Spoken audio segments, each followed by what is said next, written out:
The last time I saw my grandmother alive, she grabbed my wrist with a strength that didn't belong to her 87-year-old body. Her nails bit into my skin. Her eyes, clouded with cataracts and something else, something that looked like fear, locked onto mine. She said, "When I die, don't come to the funeral. Don't look at the body. And whatever you do, don't let them bury me facing east." I laughed. I thought she was confused. The dementia had been getting worse, and we'd all learned to nod along with her strange requests, but she didn't nod back. She pulled me closer, her breath sour and hot against my cheek. "I mean it," she whispered. "I didn't listen to my mother, and now it's too late for me. But you can still choose. Don't look east." She died 3 days later, heart failure. Peaceful, the nurses said. She went in her sleep. I went to the funeral. I know. But she was my grandmother. I loved her. And I thought it was just the dementia.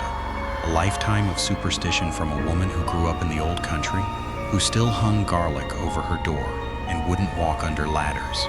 I thought she deserved a proper goodbye, and I wasn't going to let some senile rambling keep me away. The funeral was in a small church outside Pittsburgh. Gray sky, gray stone, gray faces. My mother was crying. My aunts were holding each other. I stood in the back, near the doors, because I didn't want to see the casket. That was my compromise with her warning. I'd come, but I wouldn't look at the body. Then the priest asked us to come forward for the final blessing. My mother grabbed my hand and pulled me down the aisle. I kept my eyes on the floor. I saw the edge of the casket, polished wood, brass handles, but I didn't look inside. I recited the prayer. I crossed myself. I walked back to my seat. I thought I'd made it. I thought I'd honored her memory without violating her last wish. But on the way out of the church, I passed the open doors of the vestibule, and there was a mirror. A tall, gold-framed mirror that had been there for 100 years, reflecting the aisle, the casket, and me. I saw myself in that mirror, and behind me, just visible over my shoulder, I saw my grandmother's face. Not in the casket, in the mirror. Her eyes were open, her mouth was moving, and she was shaking her head. I froze. My mother bumped into me from behind, asked what was wrong. I looked again. The mirror showed only me, pale and stupid, staring at my own reflection. I told her nothing. I walked out into the gray afternoon and tried to forget what I'd seen. That night, I couldn't sleep. Every time I closed my eyes, I saw her face. Not the peaceful, sleeping face from the funeral home. The face in the mirror, the eyes wide, the mouth forming words I couldn't hear. I lay in bed until 3 in the morning, then got up and made tea. I was standing at the kitchen window, looking out at the dark yard, when I realized the window was reflecting the room behind me. And in that reflection, my grandmother was sitting at my kitchen table. I spun around. The chair was empty. I turned back to the window. She was still there, reflected in the glass, sitting perfectly still, her hands folded on the table, her eyes fixed on me, her lips moved. This time, I could read them. "East," she said. "Don't let them bury me facing east." I grabbed my phone. I called my mother. It was 3 in the morning, but she answered on the first ring, like she'd been waiting. "Where did you bury her?" I asked. A long pause. Then, "Why? Where, Mom?" She started crying. "The cemetery on the hill, the one facing the sunrise. It was her favorite spot. She used to take us there for picnics when you were little." I thought she'd want to be facing the morning. I closed my eyes. She told me not to let them bury her facing east. She told me before she died. She was confused, honey. She didn't know what she was saying. She knew. My mother was quiet for a long time. Then she said something that made my blood turn to ice.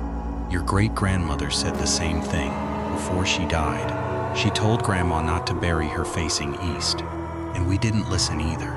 We thought it was just old country nonsense." I asked what happened after they buried her great-grandmother facing east. My mother didn't answer. She said she was tired and needed to sleep. Then she hung up. The next night, I heard footsteps in my attic. I don't have an attic.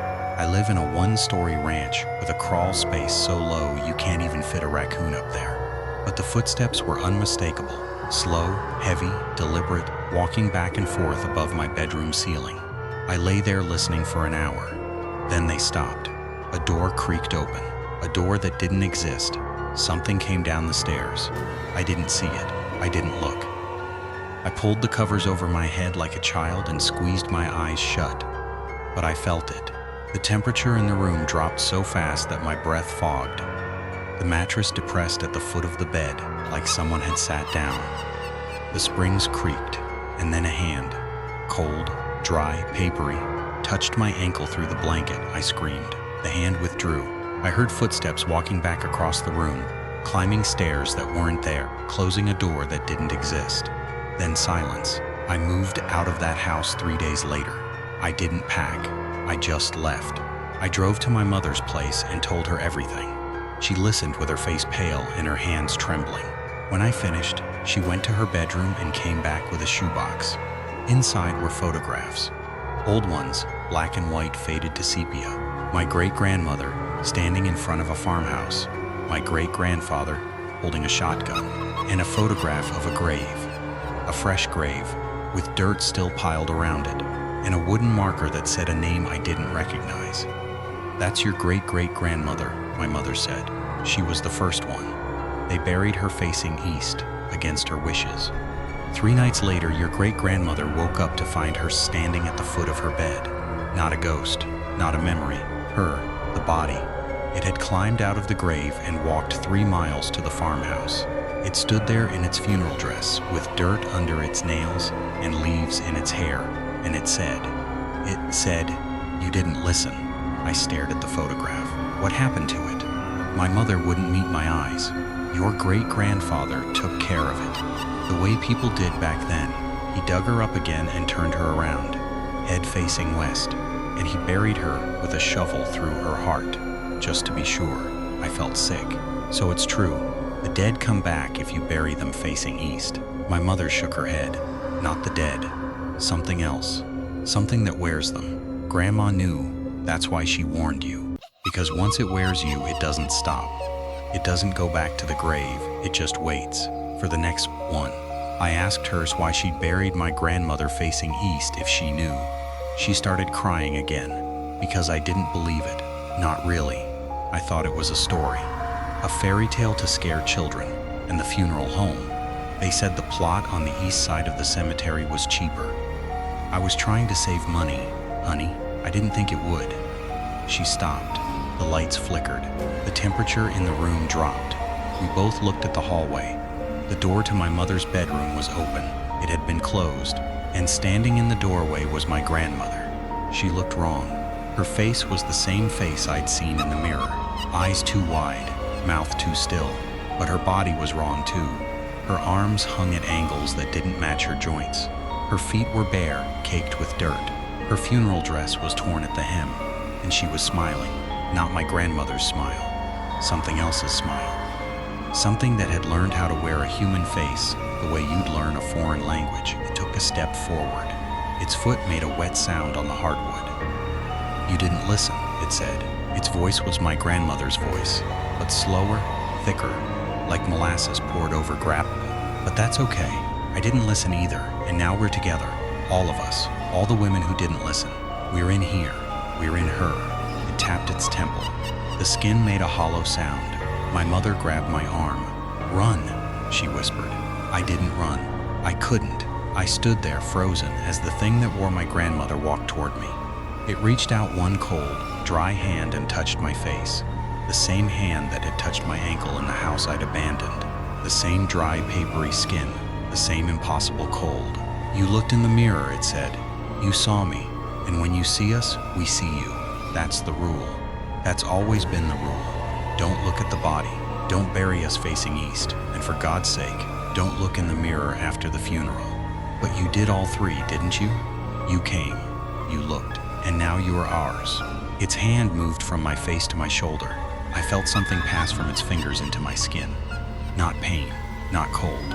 Something worse. Something that felt like a second presence. Pressing against the inside of my ribs, trying to find a way in. I pushed it away. I don't know how. I just screamed and shoved, and for a second it stumbled. Its face flickered. For one heartbeat, I saw my grandmother, real, scared, sorry, looking out from behind those eyes. Her lips moved. She said, Run now. I ran. I grabbed my mother and pulled her out the back door. We didn't stop until we were in the car, the engine running, the headlights cutting through the dark. I looked back at the house. The thing was standing in the back doorway, watching us. It raised one hand and waved, slowly, like it had all the time in the world. We drove to a motel 40 miles away. We didn't sleep. We sat in the dark, watching the door, listening for footsteps that didn't come. In the morning, I called a priest. Not because I'm religious, because I didn't know who else to call. The priest came to the motel. He was a young man, calm, with a face that had seen things. I told him everything. He didn't laugh. He didn't tell me I was crazy. He just listened, nodded, and said, "The church has protocols for this, old ones. We don't use them often, but they exist." He asked for the location of the grave. I gave him the cemetery name he left. He came back 3 hours later with dirt under his fingernails and a look on his face that I'll never forget. "We dug her up," he said. "She was facing east. We turned her west. We said the prayers. We sealed the grave with iron and salt. But it may not be enough. She's been walking for too long. The thing inside her has had time to learn, to grow." He looked at me. "Did she touch you?" I nodded. I showed him my shoulder. There was a mark there, a handprint, dark and bruised looking, with fingers that were too long. The priest touched the mark. He closed his eyes. He whispered something in Latin. Then he opened his eyes and said, "It's in you now. Not all the way, not yet, but it's there. It will whisper to you. It will show you things. It will try to make you come back to the grave. Don't listen. Don't go. And whatever you do, don't look east." I asked him how to get it out. He said, "You can't. Not fully. The best you can do is keep it asleep. Keep it from waking. Don't think about it. Don't talk about it. Don't dream about it. The more attention you give it, the stronger it gets." Then he left. I never saw him again. That was 6 months ago. I've done what he said. I don't think about it. I don't talk about it. I've thrown away all my mirrors. I've moved to a different state. I sleep with a nightlight on, facing west. I don't watch sunrises. I don't open windows in the morning. I've built a whole life around not looking east. But the thing in my shoulder, the mark, it's grown. It's spread across my back like a bruise. And sometimes, late at night, I feel it move.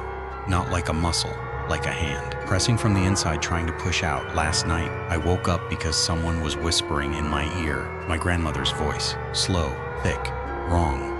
"It's time," it said. "You can't run forever. The east is where we come from. The east is where we go. Just turn your head. Just look. You'll see us, all of us. The women who didn't listen, we're waiting for you. We've been waiting for so long." I didn't turn my head. I closed my eyes. I faced west. I recited every prayer I knew, even the ones I didn't believe in. The whispering stopped. But the mark on my shoulder burned. And in the dark, I heard something else. A sound from outside my window. Dirt. Falling. The slow, soft sound of a shovel. I don't know who's digging. I don't know what they're digging up. But I know the cemetery is 300 miles away. And I know my grandmother's grave is sealed with iron and salt. I know that doesn't matter, because she's not in the grave anymore. She's in me, and she's learning to dig. So I'll tell you what my grandmother told me. When someone you love dies, don't go to the funeral. Don't look at the body. And for the love of everything you hold sacred, don't let them bury the dead facing east, because the east is where the sun rises. And some things should never see the sun again. I can feel it now. The hand inside my shoulder pressing. It wants me to look. It wants me to turn my head just a little, just enough to see the window, just enough to see the first pale light of morning. I won't, but I'm so tired, and the whisper is so sweet. Don't look east. I'm sorry, I have to go now. The shovel sounds are getting closer, and I think I just heard my own voice whispering from the other side of the window.